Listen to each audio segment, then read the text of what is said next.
Bom, pessoal, como a gente já falou de mudança de estado físico, para eu avaliar uma mudança de estado físico, eu tenho que ter muito bem definidos os conceitos de ponto de fusão e ponto de ebulição. Se eu não sei o que é um ponto de fusão e o que é um ponto de ebulição, eu não consigo avaliar muito bem as minhas mudanças de estado físico.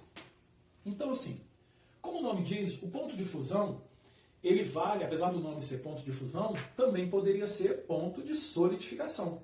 Porque se você raciocinar, fusão é a mudança do estado sólido para o líquido. Mas nessa temperatura, o inverso também acontece. Então, por exemplo, a água a 0 graus, se ela estiver sólida, quando chegar em 0 graus, ela vai começar a mudar de estado físico, vai começar a ficar líquida. Da mesma forma que a água líquida, se tiver em 0 graus, ela vai começar a ficar sólida. Então, quando eu falo ponto de fusão, também é ponto de solidificação. Aqui na ebulição, a mesma coisa. Eu passo do estado líquido para o gasoso, mas eu também passo do estado gasoso para o líquido. Isso, pessoal, todos esses pontos fixos, aqui eu dei 3 exemplos. Água, etanol e ouro. Ponto de fusão da água, 0. Ponto de fusão do etanol, menos 118. Ponto de fusão do ouro, 1064 graus.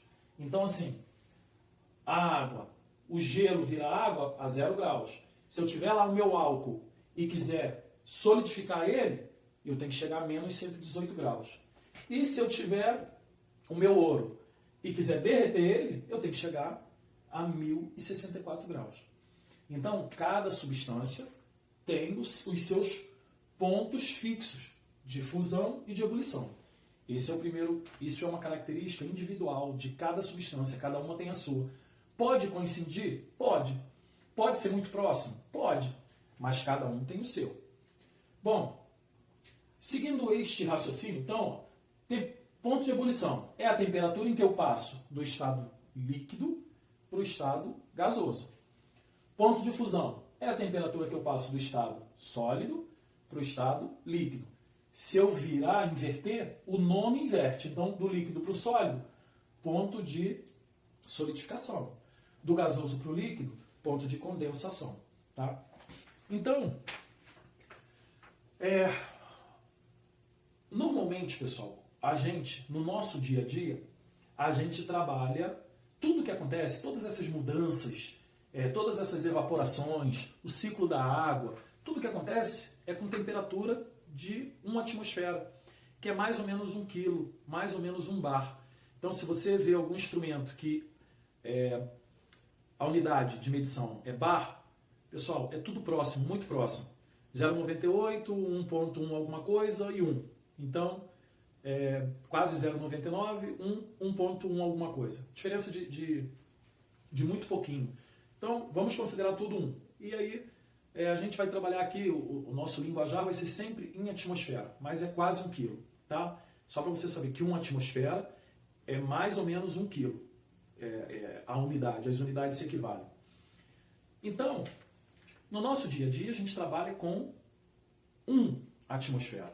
1 atmosfera. Então, toda vez que eu falo que alguma coisa está ao nível do mar, 1 atmosfera. A 1 atmosfera, a água evapora a 100 graus e ela solidifica a 0 graus. E assim, todos os outros pontos fixos se mantêm. Por quê? Pessoal, definição de ebulição. Quando que uma substância ela vai evaporar? Vamos imaginar, você vai fazer um café na sua casa. E aí você coloca a sua chaleirinha lá e aquece. Lembra que toda vez que eu passo do sólido para o líquido, do líquido para o gasoso, eu tenho que dar a temperatura endotérmica. Então você vai lá e vai aquecer a sua água.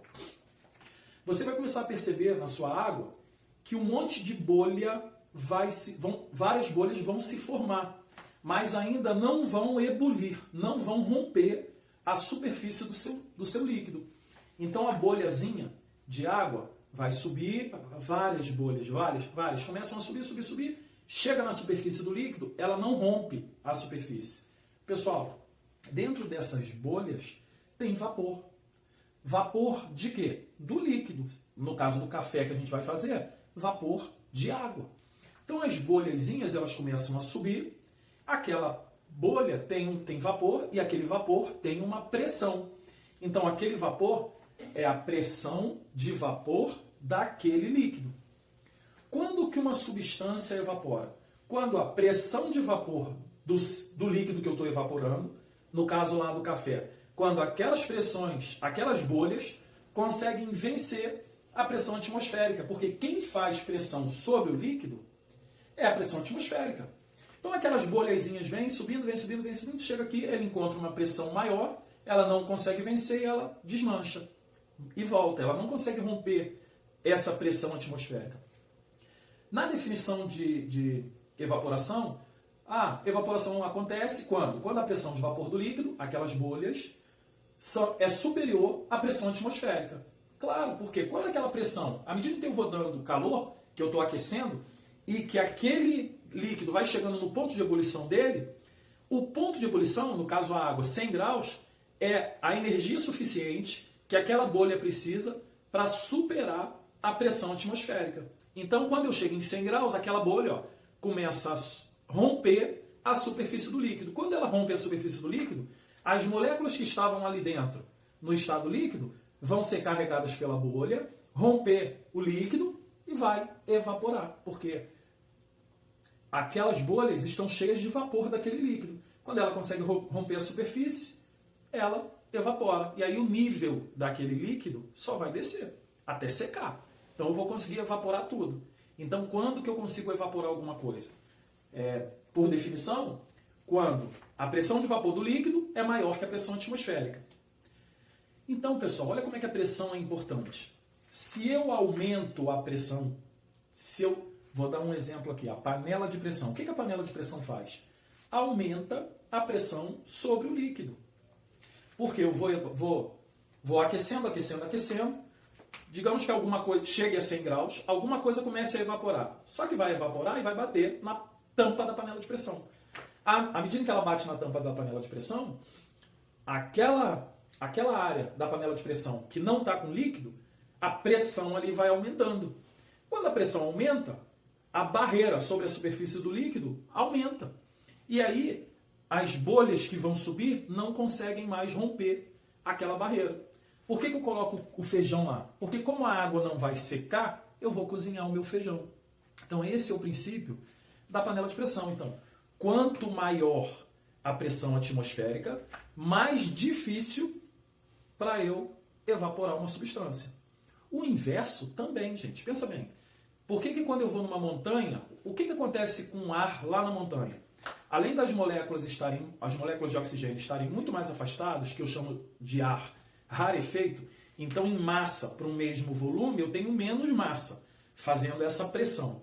Além disso, ainda tem a coluna, se eu estou a 3.000 metros de altura, tem 3.000 metros de ar atmosférico embaixo de mim, que também evita essa pressão sobre o líquido.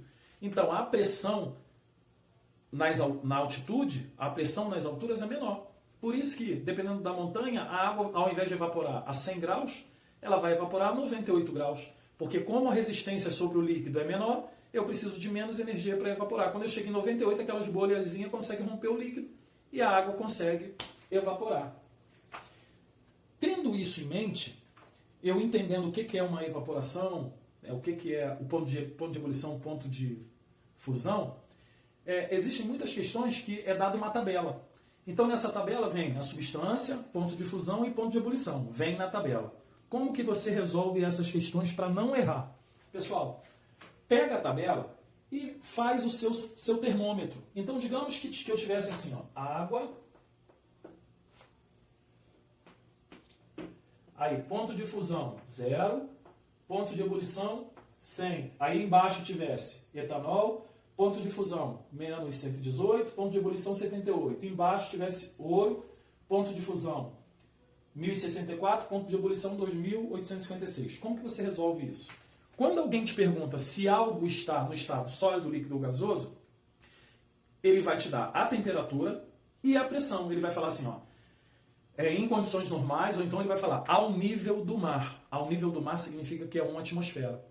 Então, quando ele falar, ele vai, digamos que ele vira e fala assim, ó, hoje, nos Estados Unidos, eu estou a menos 5 graus. Estou bicando aqui uma situação. Então, a minha temperatura de referência vai ser menos 5.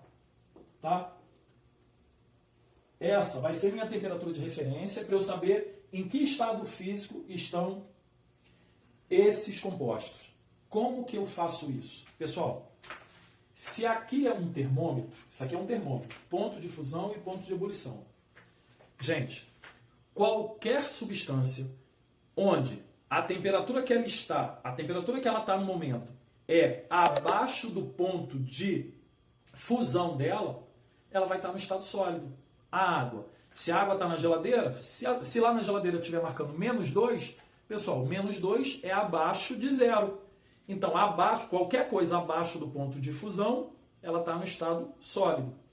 Acima do ponto de fusão, ela vai estar no estado líquido até chegar no ponto de ebulição. Quando chega no ponto de ebulição, então, ponto de fusão, abaixo sólido. Entre o ponto de fusão e o ponto de ebulição, nessa região, líquido. E acima do ponto de ebulição significa que eu já cheguei na temperatura de ebulição daquela substância. Gasoso. Então, ó, menos 5. Imagina que isso aqui ó, é um termômetro, mas imagina uma régua inteiriça. Então, ó, para cá eu tenho menos 1, menos 2, menos 3, menos 4, menos 5. Aqui, 1, 2, 3, 4, 5, até 100. Aqui, 101, 102. Isso vale para todas essas escalas aqui. Então, menos 5 ó, estaria mais ou menos aqui. Então, essa região significa que eu estou no estado sólido. Bom, a água a menos 5 graus vai estar no estado sólido. Bom, pessoal, aqui ó, o álcool, aqui é menos 118. Para cá para baixo, menos 119, menos 120, menos 121. Então, menos 5 não está aqui. Menos 5 vai estar mais ou menos aqui. Nessa região aqui. Ó. Então, daqui para baixo é sólido, aqui é líquido, e daqui para cima, acima de 78, é gasoso. Menos 5 está aqui, então, a menos 5 graus, o álcool, o etanol, está no estado líquido. E aqui, pessoal, o ouro. O ponto de fusão do ouro é 1064, ou seja, aqui é onde ele derrete, aqui é onde ele evapora. Menos 5 vai estar muito aqui embaixo. Então, o ouro a menos 5 graus está no estado sólido. Pessoal, esse tipo de questão é questão para você garantir o ponto, garantir boa nota nos primeiros bimestres, porque isso é matéria de primeiro bimestre. É para você jogar a tua nota lá em cima, para quando chegar lá no final, que tiver um pouco mais de problema na química, você não precisar de tanto ponto. Então, raciocine um pouquinho, ó. Não é difícil, tá? Vamos fazer, vamos estudar, tá bom? Um abraço, até a próxima.